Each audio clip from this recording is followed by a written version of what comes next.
حضرت عیسیٰ علیہ السلام کی عید بھی ایک اپنے رنگ کی ہے۔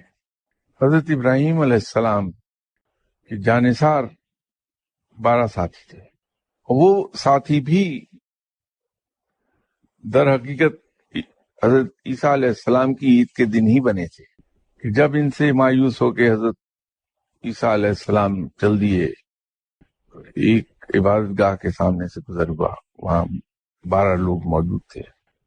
حضرت عیسیٰ علیہ السلام نے وہاں کھڑے ہو کے فرمایا کہ آج ہے کوئی ایسا جو رب اور حق کی آواز بلند کرنے کے لیے میرا ساتھ دے؟ تو ان لوگوں نے کہا کہ ہم آپ کا ساتھ دیں گے۔ یہ وہ لوگ تھے جو کپڑے دھویا کرتے تھے، دھوبی۔ یہ نبطی زبان ہے جس میں ہواری کا مطلب ہے کپڑے دھونے والے۔ یہ وہ حضرات ہیں جو حضرت عیسیٰ علیہ السلام کے ہواری کہلائے اور بڑے مشہور ہوئے تاریخ میں۔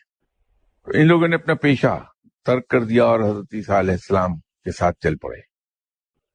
کیونکہ کوئی لاجسٹک کا اور سامان خود و نوش کا کوئی بندوبست نہیں تھا، تو ہوتا یہ تھا کہ جب کھانے کا وقت آتا تھا تو حضرت عیسیٰ علیہ السلام زمین کے اندر ہاتھ ڈال دیتے تھے اور ہر فرد کے لیے 2 روٹی زمین سے نکال لیتے، جیسے حضرت عیسیٰ علیہ السلام خود بھی اپنا پیٹ بھرتے تھے اور ان کے ہواری بھی کھاتے۔ یہ حضرت عیسیٰ علیہ السلام کی عید ہے۔